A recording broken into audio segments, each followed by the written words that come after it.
Assalamualaikum warahmatullahi wabarakatuh. Alhamdulillahirabbil alamin. Allahumma shalli ala Muhammad wa ala ali Sayyidina Muhammad. Pemirsa yang dirahmati oleh Allah, bersua kembali kita dalam Indarwanto Hikmatologi. Serial mengajak diri kita masing-masing berpikir dengan kelembut cerdasan hati nurani berdasar kitab suci agama kepercayaan yang kita yakini.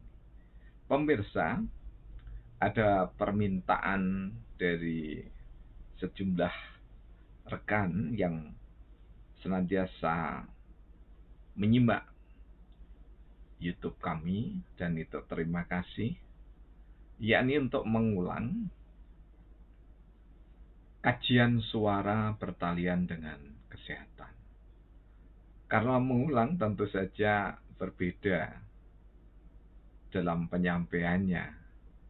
Oleh sebab itu, kami mohon maaf jika tidak sama persis dengan tayangan yang suaranya bermasalah. Pemirsa yang dirahmati oleh Allah, terima kasih utamanya pada Ibu atau rekan Feti Sanjaya, aktivis organisasi Muhammadiyah, tentu di Aisyah, karena beliau adalah orang perempuan. Pemirsa, banyak kajian-kajian tentang suara. Ada Dr. Picarno dari Amerika Serikat. Kemudian ada Profesor Dr. Larry Dossey, dan masih banyak lagi yang lainnya. Terlepas dari referensi yang ada, maka secara garis besar, jika kita orang beriman, setidaknya ada 3 suara yang kita kenali. Yang pertama adalah suara gaib. Kemudian yang kedua, suara alami. Dan yang ketiga, suara buatan.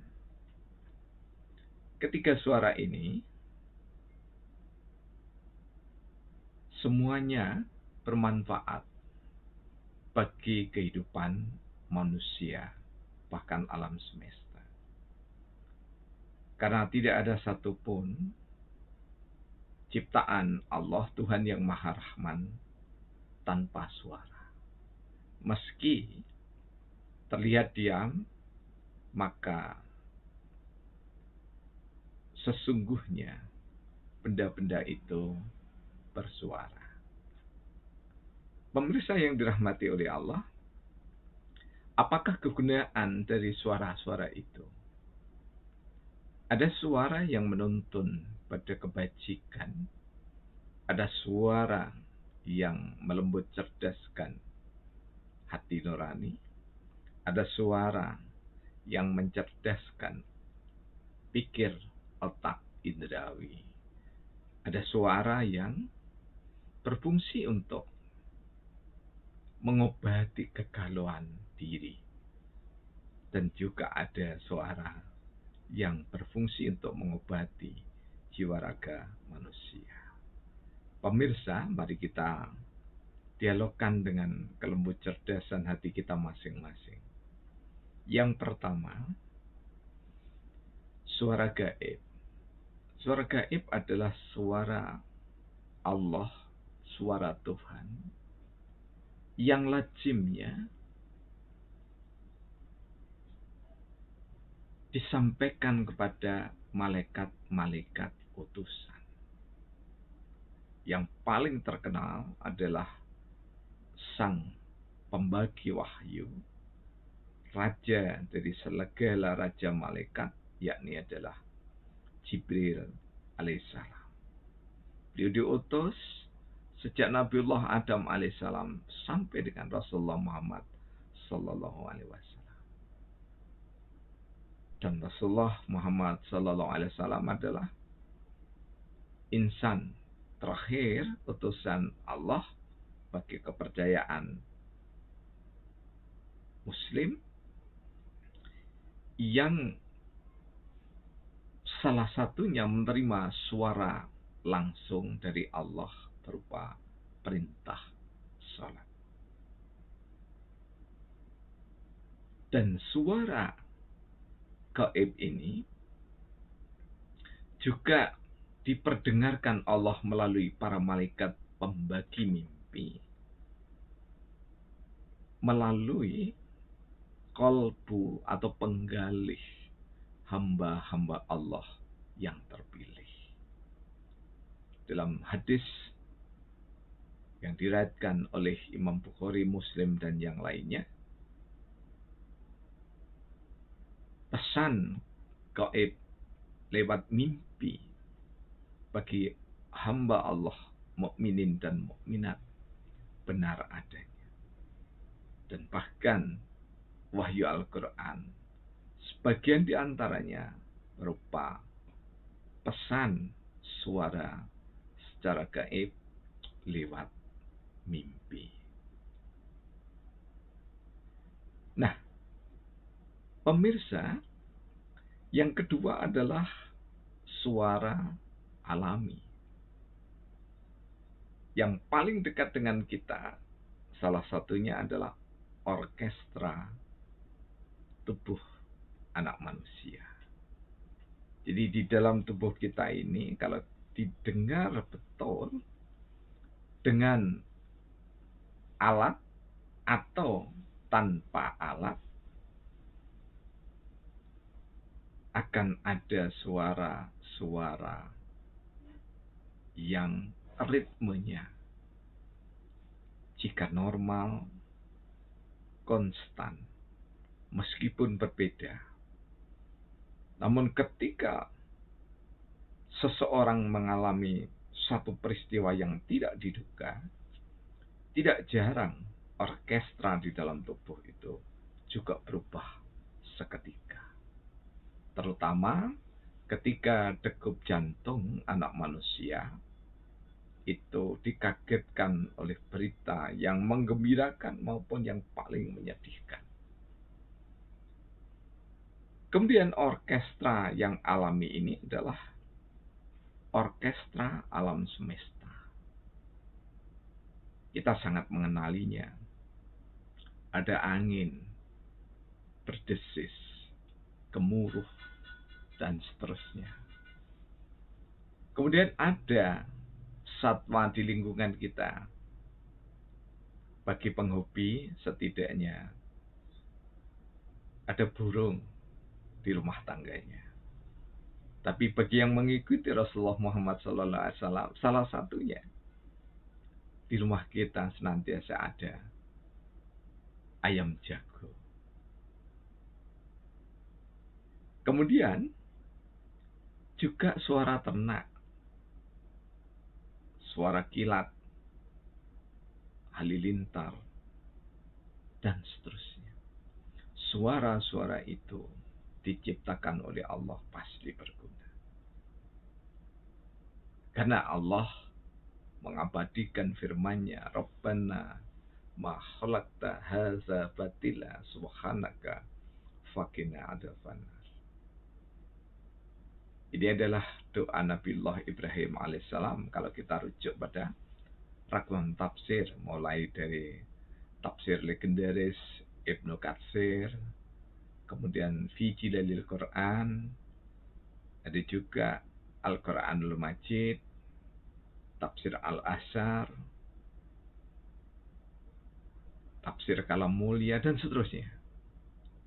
Semua sepakat bahwa ini adalah doa Nabiullah Ibrahim alaihissalam. Nah, bertalian dengan itu, Ibrahim pun berseru, wa idza maritu fahuwa yasfin.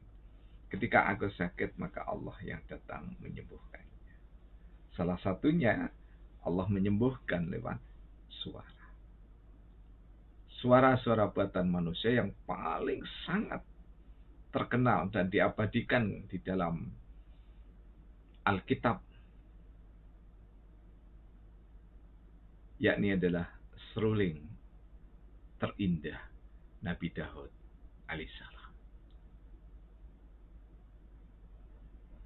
Kemudian jika kita tengok orkestra terlengkap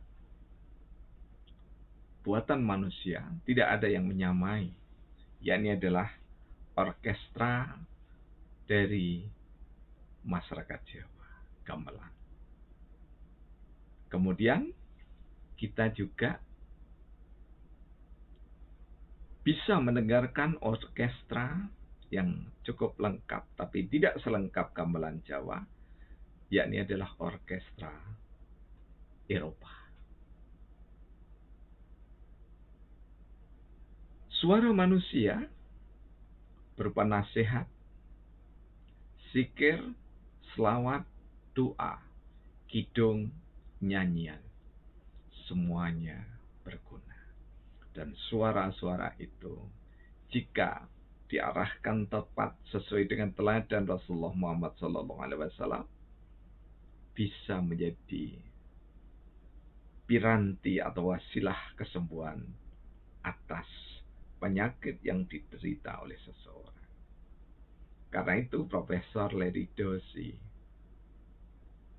memberikan satu argumen sekaligus saran, jangan pernah datangi seorang dokter, tentu saja termasuk tabib dan yang lainnya. Ketika Anda datang, sekitar 10-15 menit kemudian dibuatkan resep untuk membeli obat. Mengapa? Karena bagi Larry Dossey, nasihat seorang dokter, nasihat seorang ustadz, nasihat seorang tabib itu sangat berguna bagi seorang pasien. Jika pasien, mohon maaf, karena keadaannya sulit mendengarkan atau bahkan tidak mampu mendengarkan, maka seorang tabib, seorang ruqi, ahli ruqyah, praktisi tibbun nabawi, harus meyakini bahwa hatinya orang yang beriman yang sedang sakit itu masih bisa menangkap aura, suara, zikir, selawat yang dilantunkan oleh seorang praktisi kedokteran Nabi. Dan praktisi kedokteran Nabi itu yang utama adalah mereka yang berguru kepada manusia, ulama, kiai, ajengan, tuan guru, dan yang lainnya. Tempaan itu kemudian bahasa Nahdlatul Ulama telah diberikan ijazah, kerelaan untuk diamalkannya. Namun juga ada mereka yang memiliki atau diberikan anugerah talenta laduni, pembelajaran langsung dari Allah melalui para malaikatnya. Mereka-mereka adalah tempat kita mendengarkan suaranya. Karena dari suaranya tidak jarang, hanya dalam hitungan tidak saja menit, tapi hitungan detik, seseorang atas karunia Allah Subhanahu wa Ta'ala sembuh penyakitnya, meskipun sudah beberapa tahun bertahun-tahun. Dan ini bukan teori, tetapi ini adalah kehidupan nyata yang dialami oleh tabib, kiai, ustadz yang bertalenta. Pemirsa yang dirahmati oleh Allah, jika ada yang menderita sakit, sedini mungkin mintalah nasihat pada orang-orang yang suaranya tulus dari lubuk hati terdalam, dan yang Anda ketahui bahwa orang itu memang bahasa sederhananya sangat dekat dengan Tuhan. Artinya dekat itu memang pekerjaan sehari-harinya atau profesi sehari-harinya di bidang pengobatan. Jadi bukan sekedar bagus lantunan makhrajul huruf. Kalau doa itu harus mengambil dari Al-Quran atau tajwidnya, tidak sekedar itu. Namun, ketika kita berobat, apalagi di era pandemi begini, kita harus memilih orang-orang yang bertalenta atau yang berpembelajaran. Dan secara khusus, orang ini memiliki track record dalam bidang pengobatan nabawi telah dirasakan oleh sebagian besar masyarakat. Semoga ada manfaatnya ketika kita ada di era yang cukup menegangkan, maka kita tidak boleh tegang atas coronavirus.